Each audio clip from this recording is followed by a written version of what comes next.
Në kuvend u kthyen pas një muaji. Kjo për faktin se punimet e parlamentit i stopoi një dekret i presidentes Vjosa Osmani i lëshuar me 5 mars. Kësaj i ka mbetur edhe 2 ditë ta mbajë këtë pozitë. E atë pas 4 prillit do ta marrë dikush tjetër. Duket që në VV kanë një plan në kohë.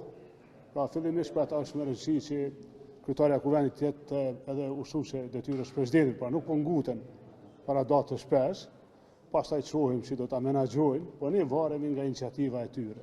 Zgjedhja e presidentit ishte temë për të cilën nuk u pajtuan pozita e opozita në fillim të marsit. 2 grupet politike treguan se nuk e kanë në plan të dakordohen as për çështje tjera. Kështu, mazhoranca refuzoi PDK-n kur kjo parti kërkoi që në rand të ditës të futet edhe një rezolut për mbrojtjen e dinjitetit të viktimave të luftës së fundit. Temë kjo që u bë e madhe pas një ekspozite të vendosur në kryesheshin e Prishtinës, e për të cilën u tha se pati shumë pasakësi.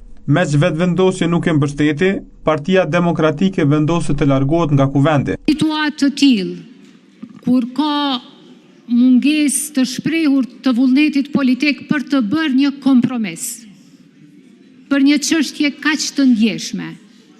Në të njëjtën ditë kur ne si opozit u votuam hyrjen në rend të ditës të marrëveshjeve ndërkombëtare, është tërësisht e pakuptimshme për ne që ta hudhim në votim propozimin ton. Ne do të largohemi nga salla. Diskutimet brenda vazhduan edhe pa PDK-n. Nuk është se patën ndonjë zhvillim kushëdisa dramatik, derisa fjalën e mori kryeministri Albin Kurti. Prezantimin e tij e nisi me kritika të rrepta ndaj presidentes Osmani, e cila largohet pas 2 ditëve.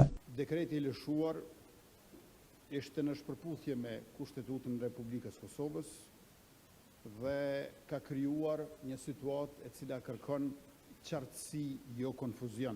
Në vazhdim të fjalimit, Kurti u shfaq i afër me ata që siç tha pasurohen brenda natës, e të cilët sipas tij do të jenë target i byros së konfiskimit të pasurisë pa justifikueshme. Nëse qytetari i zakonshëm duhet të jap llogari për çdo cent që fiton, atëherë edhe ai që është pasuruar në mënyrë të pa justifikueshme duhet të jap përgjigje për çdo euro që ka abuzuar.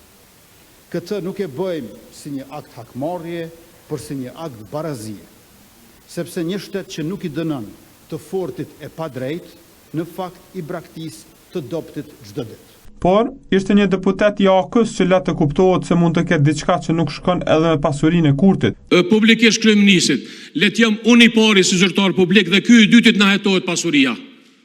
E tek qyrëm qyshëm arrit ajo pasuni.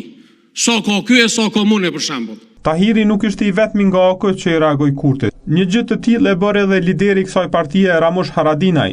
Këtë e nervozoi gati se çdo pjesë e fjalimit të Kurtit e posaçërisht ajo që tha kryeministri për mediat, të cilat i akuzoi se po marrin para me shumicë për të dezinformuar qytetarët. Një qytetar i dezinformuar nuk është qytetar i lirë. Ai është i manipuluar dhe siç tregojnë edhe raportet, ky manipulim po vjen direkt nga armiqtë tonë, por që fatkeqësisht po gjejnë edhe argatin e tyre brenda vendit tonë. Haradinaj në reagimin e tij e quajti Kurtin mashtrues, për çka u penalizua nga kryetaria e kuvendit. Edhe sot mashtruesi para nesh me një mashtrim ideal. Dhe tu tregoj që na mashtoi fort si para pak të rash kryeministri. Zoti Haradinaj. Ju lutem, mashtrimi nuk është hyrje. Sot ndodhen një mashtrim të fjalë. Ndodhen një mashtrim në këtë foltore e po duam edhe masku këtë mashtrim mënyrës më të keqe të mundshme. Haradinaj, megjithatë, vazhdoi dhe akuzoi Kurtin se jep para të njerëzit për të fyer shqiptarët. E dyta thot, po financohen mediat me thash. Nikone çka bëhet ti. Nikone mirë çka bëhet. Po financohen mediat me thash. Ky shpenzon më shumë ti pare, duke u shqy zagar me fysh shqiptar. Ju lutem regjia janë. Me fysh shqiptar, me fysh shqiptar. Faqe zagare që kanë në tekët e atjere publike dhe vazhdon me e po dhe sot. E të gjithu rejnje, e të gjitha dhe vejnje. Edhe ata që po e mbrojnë, jënë qashit, zagare. Ato që i thoshte Haradinaj nuk i doronte zëvendësja Kurtit në qeveri Donika Gorvalla, e cila i kërkoi atij të liroj foltorin e kuvendit.